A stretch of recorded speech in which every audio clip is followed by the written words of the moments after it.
Parte 2 da remoção da minha queloide. Gente, vocês viram o vídeo bombou de 74 mil visualizações. E vocês botaram muitas perguntas lá. Fica até o final do vídeo.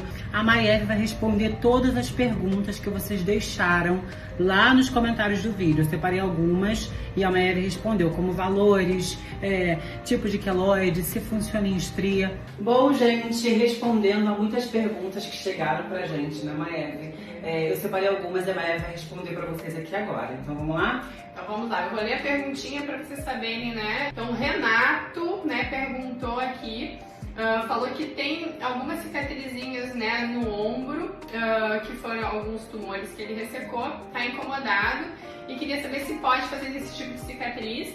Pode sim, né? Dependendo do grau que tiver de hipertrofia, como são cicatrizes pequenas, às vezes só o laser já resolve, né? Se elas já estiverem muito largas, aí vale a pena a gente fazer o que a gente fez com a Gabriela, né? Ressecar e fazer o laser. Uma pergunta que se repetiu algumas vezes aqui, se não pode crescer de novo e crescer pior, né?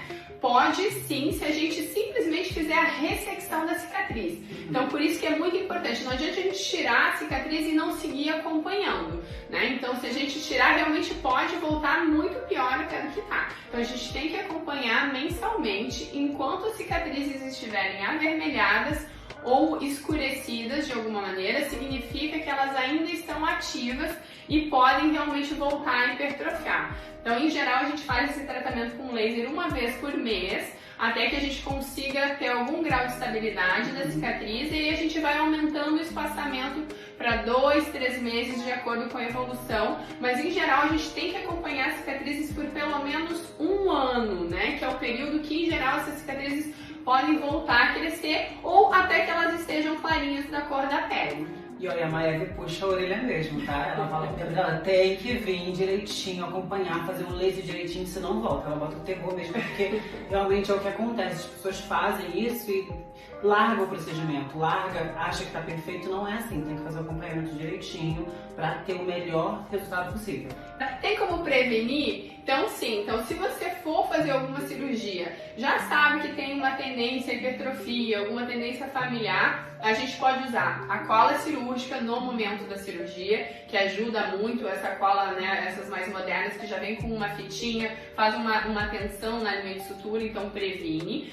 Quem tem aqueles queloides muito grandes pode fazer o que se chama de beta-terapia, que é uma radioterapia específica para o queloide. Então quando for fazer uma cirurgia grande, uma abdominoplastia, uma mamoplastia, e sabe que se tem essa tendência, né, vale a pena fazer a beta-terapia e a eletroterapia, que são essas duas modalidades, né, de radioterapia, e seguir com o laser de CO2 preventivo assim que retira os pontos, né, já na primeira cirurgia. Então a gente vai fazendo uma vez por mês e aí acompanhando de acordo com a coloração, como a gente fez dessa vez aqui. Se para cicatriz de estria pode usar o laser? Pode sim, tá? Então assim, para estria o melhor tratamento que existe é o laser de CO2, tá? Nem eu sabia essa.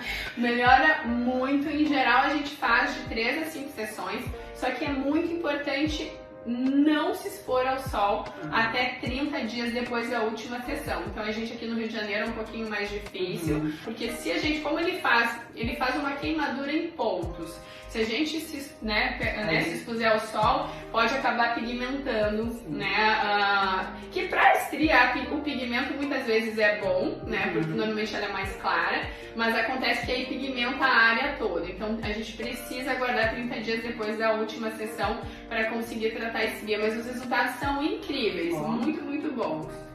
Quanto pagou, isso depende, né, da área, né, da extensão, do tamanho da cicatriz. Então vale a pena fazer uma avaliação, Já né? uma avaliação com a Mayeve. Eu super recomendo, porque eu tô dando uma prova pra vocês aqui. Eu tô mostrando como tá sendo a minha experiência. A cicatriz não é queloide, mas alargou porque fez esforço antes da hora, né?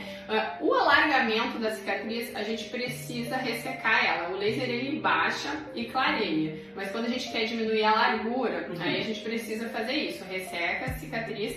Pode fazer o laser, né, para ajudar, né, na qualidade dessa cicatriz, Mas o repouso, né, depois do procedimento, ele é muito importante. Então não adianta a gente fazer isso tudo de novo se vai fazer esforço novamente. Normalmente quando a gente retoca coloca uma cicatriz, a gente tem menos tensão, né? Porque normalmente você fez uma cirurgia, tirou pele, então tem tensão. A tensão também ajuda a formação do queloide. Em geral, quando a gente resseca a cicatriz, mesmo que você faça algum esforço, a tendência é que ela largue menos do que no momento da cirurgia. Mas é interessante fazer num período que você consiga ficar pelo menos uns 20, 30 dias um pouquinho mais quietinho, sem mobilizar tanto a região operada, né, que a gente está fazendo um procedimento para melhorar uma cicatriz que já largou, né, previamente. Então, perguntando sobre cicatriz de cesárea, se pode ser feita, tá? Então, uma grande queixa que a gente tem de cicatrizes é a cicatriz de cesárea, porque normalmente, além de ficar alargada e hipertrófica, a gente tem normalmente cicatrizes que ficam profundas e retraídas.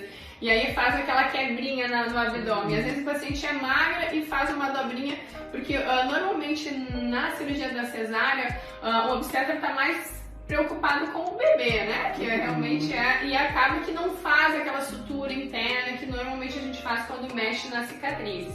Então, normalmente vale a pena também tirar essa cicatriz, fechar por dentro para tirar aquela dobrinha que normalmente faz e fazer o laser depois. Os resultados ficam muito, muito bons. Muitas vezes melhora até essa sensação de flacidez no abdômen só de tirar aquela retraçãozinha, aquela dobrinha que faz com as cicatrizes da cesárea.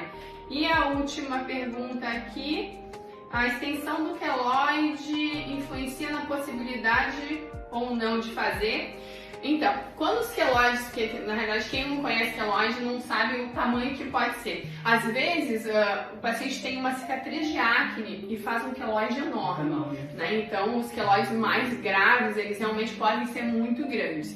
Não impede a gente de fazer, mas muitas vezes a gente tem que fazer uma ressecção ciliada, que a gente fala. A gente tira um pedaço do queloide, não ele inteiro. No mês seguinte a gente tira mais um pedaço até conseguir tirar ele todo. Entendi. E aí, normalmente nesses queloides é importante a gente fazer a eletroterapia ou a beta-terapia logo assim na semana seguinte, depois do procedimento, né, dessa pequena cirurgia, para realmente prevenir que isso retorne maior até do que ele estava, né? Então esse acompanhamento nesses queloides grandes é mais importante ainda.